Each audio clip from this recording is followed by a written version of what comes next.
आज मला वाटतं पहिलंच वर्ष आहे कोल्हापूर जिल्हा रहिवासी संघ नारायणबाबाला अध्यक्ष म्हणून माझ्यावनी मला निमंत्रण दिलं. एवढा मोठा व्याप असला तर वाटलं नाही, पण हे तर बघितल्यानंतर बरंच वाटतं. कारण अशा सुंदर कार्यक्रमामध्ये तुम्ही आम्हाला इथं प्रत्येक वेळेला बोलवता.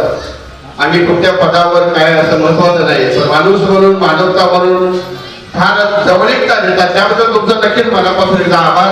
आणि आयोजकांचे एकदा काय एकदा अभिनंदन करूया. सुंदर असा कार्यक्रम आहे मंडळी. माऊलीचा विषय आहे, महाराष्ट्राचा विषय आहे. ज्ञानेश्वर माऊलींनी भागवत धर्माची पताका याच महाराष्ट्रामध्ये लावली आणि ती पताका आज तुम्ही माऊलीच्या रूपातून वज्राच्या माध्यमातून कुठेतरी शेवट ठेवताय.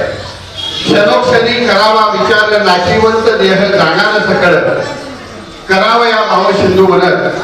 आज महाराष्ट्रामध्ये तुम्ही पाहिला असेल माणसाच्या मरणाची किंमत किती आहे. आपल्या पुण्यातून दादा निघाले आणि 20 मिनिटात पोहोचलेले आयुष्याचा शेवट घेऊन दादा कायमचे निघून गेले. राजकारणाच्या पलीकडे लाखो रुपये असतील किंवा काही असतील, हजारो माणूस कमवली, पण जीवनाचं काही सत्य राहिलं नाही माऊली असं मला वाटतंय. कारण फार जीवन क्षणिक झालेलं आहे. माझं म्हणायचं, वेळेपर्यंत धावायचं, मिळून अर्थ राहायचं आणि एक दिवस याच मातीत विसरून जायचं, हे माणसाचं जीवनाचं स्वप्न झालंय. आज माय माऊली समजून जरूर इथं आलेलं आहे. आज सुद्धा असा हळदी कुंकूचा कार्यक्रम आहे. इथं सुंदर असे पाहुणे मंडळी बसलेले आहे.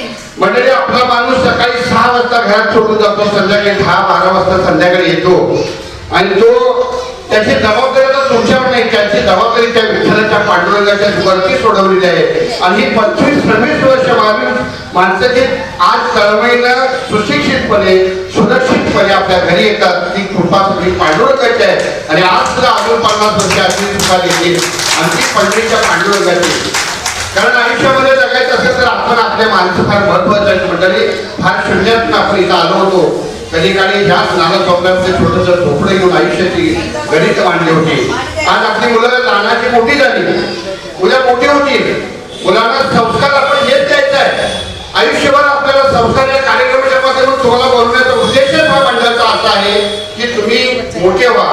मोठे होता होता आई वडिलांचे संस्कार मात्र द्या. कारण मोकळं आकाश बघून कधी घट्ट वाटायचं नसतं. आज माझ्या आई माऊलीचे समोर बसलेले आहे. आई नावाची चीज आहे. आज पत्नी असेल, आई असेल, त्यांनी हा संस्कार या मात्र द्यायचा. या मोकळं आकाश बघून कधी घट्ट बांधायचं नसतं. स्वतःच्या आई वडिलांच्या मांडीवर बसून आपल्या मुलांना सांगायचं असतं. कारण आई वडील हेच आपलं पहिलं विद्यापीठ असतं. कारण आई असते जागा वाचीला उजेड जावणारी समेटली जागा. आणि घर उजळलं तर तिचं नसतं भान. विजून गेली आयतारात की सायरा वेळा आम्हाला कवट मार कमी पडत नाही मान. कारण जिथं आहे, ज्या चाळीत आहात, जिथं राहतात, तिथं आपुलकीची मायेची नक्कीच नाती जुळवा. आपण कोणत्या प्रांतातून, कुठल्या राज्यातून, कुठल्या जिल्ह्यातून, तालुक्यातून आल्यापेक्षा एकमेकाची नाती मात्र आपण जोडूया. जोडता जोडता हात रुग्णांपर्यंत आपण पुढे घेऊन जाऊया. आयुष्याचं काही खरं नाही मंडळी. जो येणारा प्रत्येक क्षण आहे तो आनंदाने जगूया, आनंदाने राहूया. कारण हे माझं ते माझं, तुम्ही किती प्रॉपर्टी केला त्याच्यापेक्षा ही लाख मोलाची माणसं जुळवला, हे फार महत्वाचं आहे. त्यामुळे तुमचं एकदा परत एकदा प्रयत्न करण्याचं अभिनंदन करतो. आणि आपल्याला एवढंच नाही, हे माझं ते माझं कशासाठी करायचं, आधी लोक दुर्दैवाचं कारण का बनायचं. निश्चित आहे का सांगा मंडळी उद्याचा दिवस बघायचं. निश्चित आहे का सांगा मंडळी उद्याचा दिवस बघायचं. अहो, जन्म मरण जर आपणच ठरवायचं तर त्या पंढरीच्या पांडुरंगाने काय काम करायचं.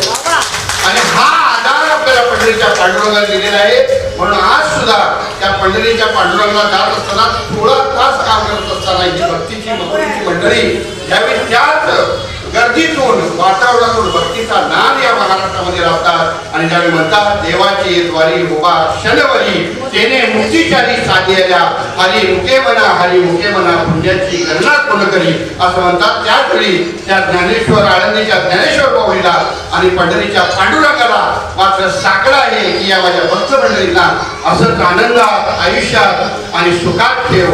आणि त्यांच्या नोकरी धंद्यामध्ये लाख मुलाचं नक्कीच तुमचं आयुष्य येऊ देत एवढं म्हणत सर्वच जातो. एकरूप आता तुझे माझे खिशाला द्यायचं असेल तर दान द्या. मुद्रा करतो मानाचा नक्कीच प्रामाणिकपणे त्या पंढरीच्या पांडुरंगाला मात्र तुमच्या हृदयामध्ये असंच मायेचं आणि प्रेमाचं स्थान द्या. इथं सांगतो जय हिंद, जय महाराष्ट्र. आणि बोला पुंडलिक वरदान विठ्ठल श्री ज्ञानदेव तुकाराम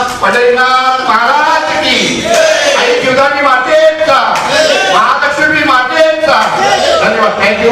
आयोजकांनी